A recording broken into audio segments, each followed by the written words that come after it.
Sziasztok! Ezt vagyok, ez itt a podcast. Ne tudod szar!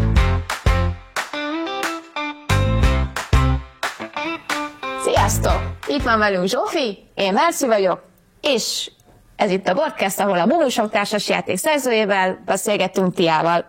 Sziasztok! Szia, Tia! Köszi szépen, hogy elfogadtad a meghívást. Szerintem vágjunk is bele. Bemutattál nekünk a játékot?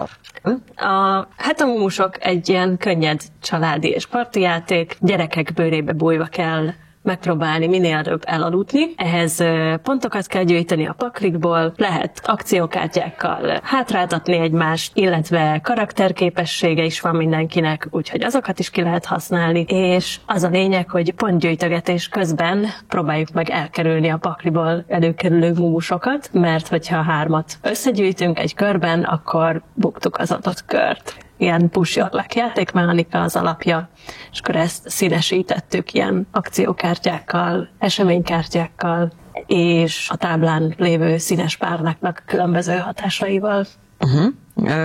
Mi is látjuk, és reméljük a nézők is jól látják, hogy 2 oldala van a táblának. Mi a különbség a 2 oldal között? Így van, a kék oldal az egy kicsit könnyebben érthető játékmenetet biztosít, kezdésképpen ezt szoktuk ajánlani. Ritkábban vannak rajta különleges párnák, illetve talán egy kicsit rövidebb is a játék, hogyha ezzel játszunk. Míg a lila oldal az egy picit bonyolultabb, jobban oda kell figyelni, sűrűbben vannak különleges események, és ott bejön egy plusz színű párna, aminek más a tulajdonsága. Ha végül is ugye párnákról, elalvásról van szó, hogy jött az ötlet, hogy mumusok, ez van hozzá köze, amikor tudjátok az ágy alatt, mikor gyerekek voltatok, mondták a szülők, hogy mumusok vannak az ágy alatt. Ez volt az ötlet, hogy jött így?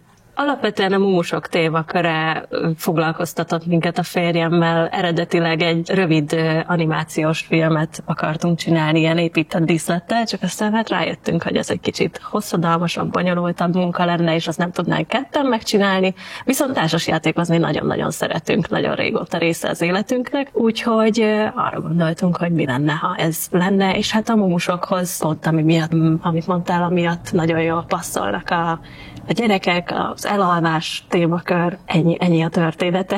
Közelből a cuki találásnak. Szerintem is mindannyiunkat ijesztegetett gyermekkorában elég sok rémkép, főleg amikor az árnyékfától mindegyikünk rettegett, pedig egyikünk is tudta, hogy az nem szörny. De azért itt örülök, hogy valamilyen formában megjelennek, és mégsem egy faáktól kell tovább félni. Itt ebben a játékban lurkokkal játszunk, vagyis a célcsoport és a gyerek?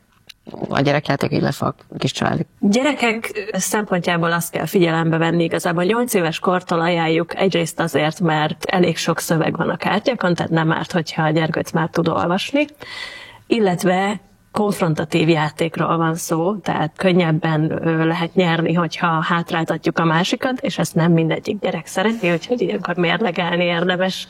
Nem csak a gyerek nem szereti, ne aggódjon. De egyébként felnőtteknek, tehát ilyen fiatal felnőtt társasággal, vagy akár idősebbekkel is nagyon élvezhető. Kiegészítő várható esetleg hozzá, vagy annyira sokoldalú játék, mivel látszik, hogy sok kártya van benne, hogy mennyiszer lehet többször játszani, mennyire élvezetes, mert hogyha mondjuk végigjátszották már 5-6-szor ezeket a pályákat, ugye azért tudják, hogy miket lehet csinálni, és hát magunkból indulunk ki, ha már többször játszunk egy játékot, azért látjuk, hogy mit tudunk csinálni, hogy mennyire újra játszható, akartok-e esetleg hozzá kiegészítőt, vagy második rész, bármi ilyesmit. Igen, egyébként az a tapasztalatunk, hogy elég gyakran újra játszható, tehát mi már több mint 2 éve fejlesztjük a férjemmel, és nem untuk még meg igazából, pedig jó sokat játszottunk vele.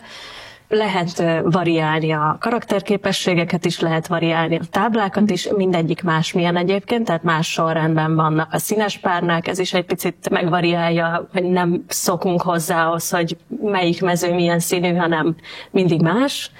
Illetve ha ez nem lenne elég, akkor készítettünk hozzá egy telefonos applikációt is, amivel további pályákat lehet random generálni magunknak, mind a könnyebb, mind a nehezebb verzióban. Ez is majd elérhető lesz. És egyébként igen, tervezzük, hogy készítünk hozzá egy kiegészítőt, vagy ha úgy tetszik, második rész, de valószínűleg tehát úgy szeretnénk, hogy együtt is játszható legyen a két játék. Erről egyelőre nem árulnék még el részleteket. De majd jön? Majd jön. Ez egy kétszerzős játék, és bennem azt merült fel, hogy így felosztottátok egymás között a feladatokat, vagy ilyen nagyon összemosott ki mit csinál, vagy megvoltak ilyen határok, hogy ez az én részemben ne szólj bele, vagy ilyesmi. Olyan nem volt, hogy ne szóljunk bele egymás munkafolyamataiba, de alapvetően magát a játékmenetet azt abszolút ketten dolgoztuk ki, tehát azt nagyon ilyen kooperatívan együttműködve.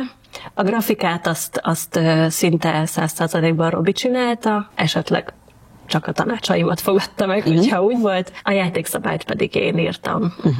Ha jól láttuk, kint voltatok a társasjátékok ünnepén.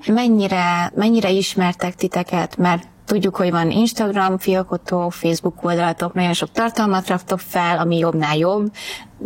Ott is fenn volt, hogy honnan indult, mi lett a végkifejlet, hogy mennyire ismertek titeket fel?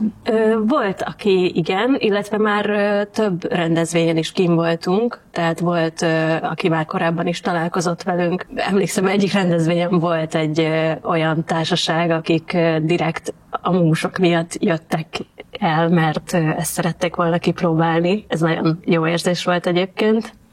De hát mivel most már azt hiszem, áprilisban volt az első ilyen társasjátékos rendezvény, ahol részt vettünk, azért most már eléggé kezd az ez iránt érdeklődők körében ismerté válni a játéknak a neve. És hol tudjuk előrendelni például? Mert nekem kell egy ilyen játék, az biztos.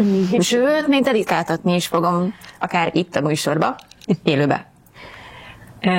Az előrendelés az Agame Shopnak a weboldalán, illetve a Fundál webshopon érhető el. Az előrendelés időszakban ráadásul 15% kedvezménnyel, hogy mindenkinek javaslom. Karácsonyi ajándék előrendelésben, majd meglepetést lesz, mit hoz a Jézuska, meg mikor. Eltévetés nyúl lesz belőle. Én már tudom, hogy biztos, hogy párnacsatázni fogok, egyszer ki is próbálhatjuk itt. Mindenképpen. Klubban feltétlenül sor kerítünk rá, hogy szeretjük ezeket a szukelós játékokat. Elpáholunk. Akkor köszönjük szépen, hogy eljöttél. Köszönjük szépen nektek, hogy nézzetek minket, illetve ha nektek van kérdésetek Tiához vagy Robihoz, írjátok meg kommentben. Kövessetek be minket a YouTube csatornánkon is. Sziasztok! Sziasztok!